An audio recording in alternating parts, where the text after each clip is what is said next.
ಪೊಲೀಸರ ವಿರುದ್ಧವೇ ಇದೀಗ ವಕೀಲರೊಬ್ಬರು ಅಸಮಾಧಾನವನ್ನು ವ್ಯಕ್ತಪಡಿಸಿ ಇದೀಗ ಧರಣಿಯನ್ನು ಕುಳಿತಿರುವಂತಹ ಘಟನೆ ನಡೆದಿರತಕ್ಕಂಥದ್ದು. ಈ ಒಂದು ವಿಚಾರಕ್ಕೆ ಸಂಬಂಧಪಟ್ಟಂತೆ ಇದೀಗ ವಕೀಲ ನಿಖಿಲ್ ತಮ್ಮ ಅಸಮಾಧಾನವನ್ನು ಹೊರಹಾಕಿ ಮಾತನಾಡಿದ್ದಾರೆ. ಅನಿರ್ದಿಷ್ಟಾವಧಿ ಏಕಾಂಗಿ ಧರಣಿಗೆ ವಕೀಲ ನಿಖಿಲ್ ಚಾಲನೆಯನ್ನು ಕೊಟ್ಟಿದ್ದಾರೆ. ಪೊಲೀಸರ ವಿರುದ್ಧ ಅಕ್ರಮ ದಂಧೆ ಆರೋಪಕ್ಕೆ ಆಕ್ರೋಶವನ್ನು ವ್ಯಕ್ತಪಡಿಸಿರ್ತಕ್ಕಂಥದ್ದು. ಎಫ್ಐಆರ್ ವಿರುದ್ಧ ನ್ಯಾಯಕ್ಕಾಗಿ ಹೋರಾಟವನ್ನು ನಡೆಸಿದ್ದಾರೆ. ಪೊಲೀಸ್ ದೌರ್ಜನ್ಯ ಆರೋಪಕ್ಕೆ ಜಿಲ್ಲಾಡಳಿತ ಭವನದಲ್ಲಿ ಪ್ರತಿಭಟನೆಯನ್ನು ನಡೆಸಲಾಗಿರುವಂತಹದ್ದು. ಪೊಲೀಸರಿಗೆ ಒಂದು ಕಾನೂನು, ಜನರಿಗೆ ಮತ್ತೊಂದು ಕಾನೂನು ಅಂತಹ ನಿಟ್ಟಿನಲ್ಲಿ ಇದೀಗ ಆಕ್ರೋಶವನ್ನು ವ್ಯಕ್ತಪಡಿಸಿದ್ದಾರೆ. ರೌಡಿ ಶೀಟರ್ ಧಮಕಿ ಆರೋಪಕ್ಕೆ ತೀವ್ರ ವಿರೋಧವನ್ನು ವ್ಯಕ್ತಪಡಿಸಿ ಮೇಲಾಧಿಕಾರಿಗಳಿಗೆ ದೂರು ನೀಡಿದ್ರೂ ಕೂಡ ಯಾವುದೇ ಪರಿಹಾರ ಸಿಕ್ಕಿಲ್ಲ. ಕಾನೂನಾತ್ಮಕವಾಗಿ ಹೋರಾಟಕ್ಕೆ ವಕೀಲರು ನಿರ್ಧಾರವನ್ನು ಮಾಡಿದ್ದಾರೆ. ವಿಶ್ವನಾಥಪುರ ಪೊಲೀಸರ ವಿರುದ್ಧವಾಗಿ ಇದೀಗ ಗಂಭೀರ ಆರೋಪಗಳು ಕೇಳಿಬಂದಿವೆ. ನ್ಯಾಯಾಲಯಕ್ಕಾಗಿ ಜಿಲ್ಲಾಡಳಿತ ಎದುರು ಏಕಾಂಗಿಯಾಗಿ ಸತ್ಯಾಗ್ರಹವನ್ನು ಮಾಡಿದ್ದಾರೆ. ಅನಿರ್ದಿಷ್ಟಾವಧಿ ಧರಣಿ ಸತ್ಯಾಗ್ರಹ ಮಾಡುವುದಾಗಿ ಎಚ್ಚರಿಕೆಯನ್ನು ಕೊಟ್ಟಿರತಕ್ಕಂತಹದ್ದು ನಿಖಿಲ್. ಬೆಂಗಳೂರು ಗ್ರಾಮಾಂತರ ಜಿಲ್ಲಾಡಳಿತ ಭವನದ ಆವರಣದಲ್ಲಿ ವಕೀಲರಾಗಿರ್ತಕ್ಕಂಥ ನಿಖಿಲ್ ಅನಿರ್ದಿಷ್ಟಾವಧಿ ಧರಣಿಗೆ ಮುಂದಾಗಿದ್ದಾರೆ. ಜಿಲ್ಲಾಡಳಿತದ ಮುಂಭಾಗ ವಿಶ್ವನಾಥಪುರ ಪೊಲೀಸರು ಅಕ್ರಮ ದಂಧೆಯಲ್ಲಿ ಭಾಗಿಯಾಗಿರುವುದರ ವಿರುದ್ಧವಾಗಿ ಧ್ವನಿಯನ್ನು ಏರಿಸಿದ್ದಾರೆ. ಪೊಲೀಸರನ್ನ ಪ್ರಶ್ನೆ ಮಾಡೋದೇ ಒಂದು ಅಪರಾಧವೆಂಬಂತೆ ನನ್ನ ಮೇಲೆ ಎಫ್ಐಆರ್ ಅನ್ನು ದಾಖಲು ಮಾಡಿದ್ದಾರೆ. ಇದಕ್ಕೆ ಸಂಬಂಧಿಸಿದಂತೆ ಪೊಲೀಸ್ ಮೇಲಧಿಕಾರಿಗಳಿಗೆ ದೂರು ನೀಡಿದ್ರೂ ಕೂಡ ಪ್ರಯೋಜನವಾಗಿಲ್ಲ. ಪೊಲೀಸರನ್ನ ಪ್ರಶ್ನೆ ಮಾಡಿದರೆ ನನ್ನ ಮೇಲೆ ರೌಡಿ ಶೀಟರ್ ಮಾಡ್ತಕ್ಕಂಥ ಧಮಕಿಯನ್ನು ಹಾಕ್ತಾ ಇದ್ದಾರೆ. ಸಂವಿಧಾನಾತ್ಮಕವಾಗಿ ಹೋರಾಟ ಮಾಡ್ತಕ್ಕಂಥದ್ದು ಅನಿವಾರ್ಯವಾಗಿದ್ದರಿಂದಾಗಿ ಏಕಾಂಗಿ ಧರಣಿಯನ್ನು ನಡೆಸ್ತಾ ಇದ್ದೇನೆ.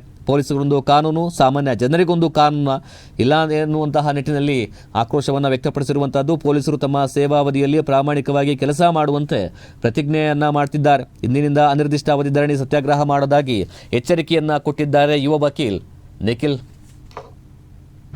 ಸಹಭಾಗಿತ್ವದ ವಿಚಾರವಾಗಿ ನಾನು ಇಲ್ಲಿ ಕೂತಿದ್ದೀನಿ.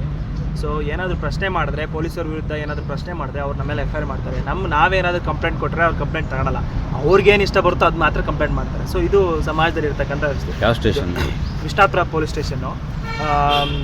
ಈ ವಿಷಯದಲ್ಲಿ ಆಲ್ರೆಡಿ ಸುಮಾರು ಕೇಸ್ಗಳಾಗಿದೆ. ದೊಡ್ಡಬಳ್ಳಾಪುರ ಗ್ರಾಮಾಂತರ ಠಾಣೆಯಲ್ಲಿ ಏನು ಯಾವುದೊಂದು ಅಕ್ರಮ ಕಮ್ಮಿ ವಿಚಾರದಲ್ಲಿ ಇವರು ಕೂಡ ಸಹಭಾಗಿತ್ವ ಇದ್ದಾರೆ. ಯಾರು ಪೊಲೀಸರು ಕೂಡ ಭಾಗಿಯಾಗಿರೋದ್ರಿಂದ ನನ್ನ ಮೇಲೆ ಎಫ್ಐಆರ್ ಮಾಡ್ತಾರೆ. ಒಂದೇ ಸ್ಟೇಷನಲ್ಲಿ 2 ಎಫ್ಐಆರ್ ಮಾಡ್ತಾರೆ. ಈ ವಿಚಾರವಾಗಿ ನಾನು ಎಲ್ಲ ಲೋಕಾಯುಕ್ತಗೆ ಮತ್ತು IG ಗೆ, SP ಗೆ ಮತ್ತು ಎಲ್ಲರಿಗೂ ಕಂಪ್ಲೇಂಟ್ ಕೂಡ ಮಾಡಿದ್ದೆ. ಸೊ ಅವ್ರು ಯಾವುದೇ ರೀತಿ ಕ್ರಮ ತಗೊಳ್ಳದೇ ಇದ್ದ ಸಂದರ್ಭದಲ್ಲಿ ನಾನು ಏನು ಮಾಡಬೇಕು? ನಾವು ಸಂವಿಧಾನಾತ್ಮಕವಾಗಿ ಏನು ಹೋರಾಟ ಮಾಡಬೇಕು, ಏನೋ ಭಾರತ ಸಂವಿಧಾನ ಏನು ಕೊಟ್ಟಿದೆಯೋ ಆ ಹೋರಾಟದ ಏನೋ ಹಕ್ಕು ಕೊಟ್ಟಿದೆಯೋ, ಸೊ ಅಲ್ಲಿ ನಾನು ಹೋರಾಟದ ಹಕ್ಕು ಮಾಡ್ತಾ ಇದ್ದೀನಿ. ಇದೇ ಬೆಂಗಳೂರು ಗ್ರಾಮಾಂತರ ಜಿಲ್ಲಾಡಳಿತ ಭವನ. ವಕೀಲ ಸಾಮಾನ್ಯ ಜನ ಅಂತ ಪ್ರಶ್ನೆ ಬರಲ್ಲ ಸರ್. ಇಲ್ಲಿ ಇದೇ ಜಾಗದಲ್ಲಿ ಕೂಡ ಯಾರೇ ಬೇರೆ ಇದ್ರೂ ಕೂಡ ಇದೇ ಪರಿಸ್ಥಿತಿ ನಡೀತಾ ಇತ್ತು. ಅವ್ರ ಹತ್ರ ಏನಾದರೂ ರಾಜಿ ಆಗದೆ ಇದ್ದಿದ್ರೆ ಅವ್ರ ಮೇಲೆ ಎಫ್ಐಆರ್ ಆಗ್ತಾರೆ. ಅಲ್ಲ, ವಕೀಲರಾಗ್ಬಿಟ್ರೆ ದೊಡ್ಡ ವಿಷಯ ಅಲ್ಲ.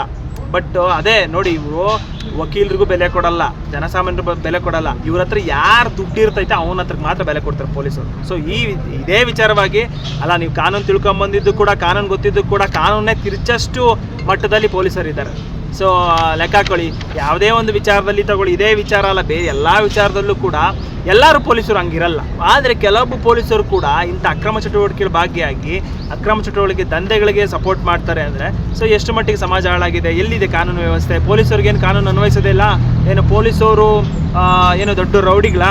ಎಲ್ಲ ರೌಡಿಗೆ ಅವರೇ ರೌಡಿತನ ಮಾಡ್ತಾರಾ? ಸೊ ಇದು ನನ್ನ ಯಕ್ಷ ಪ್ರಶ್ನೆ. ಸೊ ಅದಕ್ಕೆ ಅದೇನು ಕ್ರಮ ತಗೊಂಡಿಲ್ಲ. ಅಟ್ಲೀಸ್ಟು ಯಾಕೆ ಪೊಲೀಸರು ಸಂವಿಧಾನವಾಗಿ ಅವರು ಕಾನೂನು ತಗೊಂಡಿರ್ತಾರೆ, ನಾನು ಇದರಲ್ಲಿ ಪ್ರಾಮಾಣಿಕವಾಗಿ ಸೇವೆ ಸಲ್ಲಿಸ್ತೀನಿ ಅಂತ.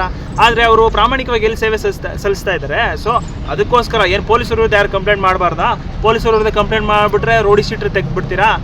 ಏನು ಪೊಲೀಸರ ವಿರುದ್ಧ ಏನಾದರೂ ಅಕ್ರಮಗಳ ಪ್ರಶ್ನೆ ಮಾಡಿಬಿಟ್ರೆ ರೌಡಿ ಶೀಟ್ರ್ ತೆಗೆದುಬಿಡ್ತೀರಾ? ಇಲ್ಲ ಅವ್ರ ಮೇಲೆ ಎಫ್ಐಆರ್ ಮಾಡಿಬಿಡ್ತೀರಾ? ವಿಚಾರವಾಗಿ ನಾನು ಕಂಪ್ಲೇಂಟ್ ಮಾಡಿದ್ದೀನಿ, 1 ತಿಂಗಳಾಗೈತೆ ಪ್ರಕರಣ ನಡೆದು, ಆದರೆ ಇದುವರೆಗೆ ಯಾವುದೇ ರೀತಿ ಪೊಲೀಸರ ವಿರುದ್ಧ ಕ್ರಮ ತಗೊಂಡಿಲ್ಲ.